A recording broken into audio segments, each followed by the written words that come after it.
Hi friends, ಇವತ್ತು ನಾನು ಗಿಣ್ಣು ಮಾಡೋದು ಹೇಗೆ ಅಂತ ಅಂದ್ಬಿಟ್ಟು ನಿಮಗೆ ತೋರಿಸ್ಕೊಡ್ತೀನಿ.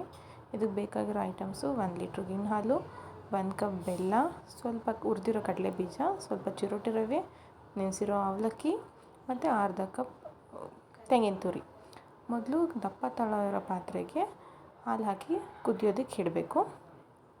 ಈ ಕಡೆ ಹಾಲು ಬೇಯೋ ಅಷ್ಟರಲ್ಲಿ ಇನ್ನೊಂದು ಕಡೆ ನಾವು ಬಾಣಲಿನಲ್ಲಿ ಸ್ವಲ್ಪ ಚಿರೋಟಿ ರವೆ ಹಾಕ್ಕೊಂತು ಒಂದು 100 ಗ್ರಾಮ್ಸ್ ಅಷ್ಟು ಚಿರೋಟಿ ಹಾಕ್ಕೊಂಡು ಚೆನ್ನಾಗಿ ಹುರ್ಕೊಂಡು ಗಮ್ ಅನ್ನಬೇಕು. ಸ್ವಲ್ಪ ಲೈಟಾಗಿದ್ದರೂ ಓಕೆ ನಡೆಯುತ್ತೆ.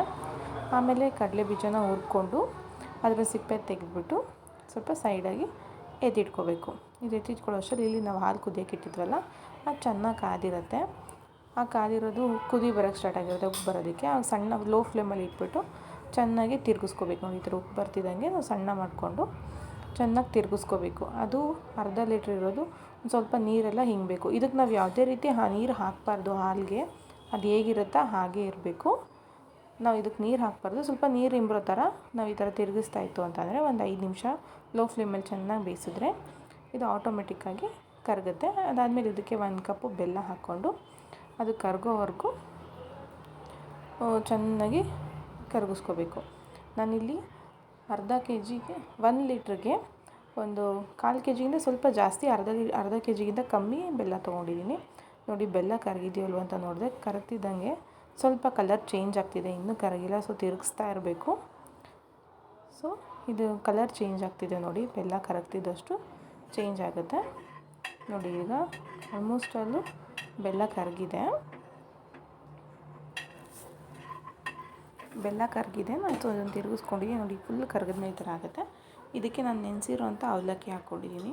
ಒಂದು 1/4 ಕೆ ಜಿಯಷ್ಟು ಹಾಕ್ಕೊಂಡಿದ್ದೀನಿ. ನೆನೆಸಿಟ್ಬಿಟ್ಟು ಸ್ವಲ್ಪ ಹೊತ್ತು ಒಂದು 10 ನಿಮಿಷ 1/4 ಗಂಟೆ ನೆನೆಸ್ಬಿಟ್ಟು ಅದನ್ನು ಹಾಕ್ಕೊಂಡಿದ್ದೀನಿ. ಇದನ್ನು ಚೆನ್ನಾಗಿ ತಿರುಗ್ಕೋಬೇಕು. ತಿರುಗಿದ್ಮೇಲೆ ಸ್ವಲ್ಪ ಹೊತ್ತು ಅದು ಸೆಟ್ ಆಗೋಕೆ ಬಿಡಬೇಕು. ಇದಾದಮೇಲೆ ನಾವು ನೋಡಿ ಈ ಥರ ತಿರುಗಿಸ್ಕೊಂಡು ಸ್ವಲ್ಪ ತಿಕ್ನೆಸ್ ಬರೋ ಥರ ನೋಡ್ಕೋಬೇಕು.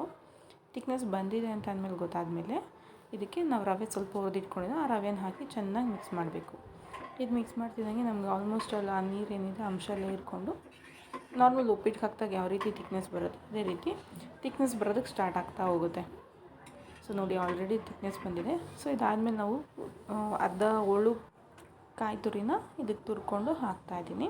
ಸೊ ಇದು ಹಾಕಿದ್ಮೇಲೆ ಚೆನ್ನಾಗಿ ತಿರುಗಬೇಕು. ತಿರುಗಿದ್ಮೇಲೆ ಅದು ಸ್ವಲ್ಪ ಸೆಟ್ ಆಗೋ ಥರ ಬಿಡಬೇಕು. ತಿರುಗಿಬಿಟ್ಟು ಸೆಟ್ ಆದಮೇಲೆ ಸ್ವಲ್ಪ ಕಡಲೆ ಬೀಜನ ಹುರಿದಿಟ್ಟಿರ್ತೀವಲ್ಲ ಅದನ್ನು ಪೂರ್ತಿ ಹಾಕ್ಕೋಬೇಕು. ಇಲ್ಲೊಂದು 100 ಗ್ರಾಮ್ಸ್ ಅಷ್ಟು ಹಾಕ್ಕೊಂಡಿದ್ದೀನಿ. ಸೊ ನಿಮಗೆ ಇದು ಬಾಯಿ ತಿಕ್ತಾಯಿದ್ರೆ ತಿನ್ನಬೇಕಾದ್ರೆ ತುಂಬ ಚೆನ್ನಾಗಿರುತ್ತೆ. ಸೊ ಇದು ಪೂರ್ತಿ ಗಟ್ಟಿಯಾಗೋಕ್ಕೆ ಸ್ಟಾರ್ಟ್ ಆಗುತ್ತೆ. ಸೊ ಗಟ್ಟಿ ಆಗ್ತಿದ್ದಂಗೆ ನಾವು ಸ್ವಲ್ಪ ಚೆನ್ನಾಗಿ ತಿರುಗಿಬಿಟ್ಟು ಎಲ್ಲನೂ ಮಿಕ್ಸ್ ಆಗೋ ಥರ ಮಾಡಿಕೊಂಡು ಮಿಕ್ಸ್ ಮಾಡಿಬಿಟ್ಟು ಸೊ ಒಂದು ಪ್ಲೇಟ್ನ ಮುಚ್ಚಿಬಿಟ್ಟು ಒಂದು 2 ಮಿನಿಟ್ಸ್ ಹಾಗೆ ಬಿಡಬೇಕು. ಅನ್ನ ಮುಚ್ಚಿಬಿಟ್ಟಿರ್ತೀವಲ್ಲ ಆ ರೀತಿ. ಇದಾದಮೇಲೆ ಗಿಣ್ಣು ತಿನ್ನೋದಕ್ಕೆ ರೆಡಿಯಾಗಿದೆ. ಸೊ ಇದನ್ನು ಮಾಡಿ ಯಾರಿಗೆಲ್ಲ ಇಷ್ಟ ಆಯಿತು ಅಂದ್ಬಿಟ್ಟು ನನಗೆ ಕಾಮೆಂಟಲ್ಲಿ ತಿಳಿಸಿ. Thank you.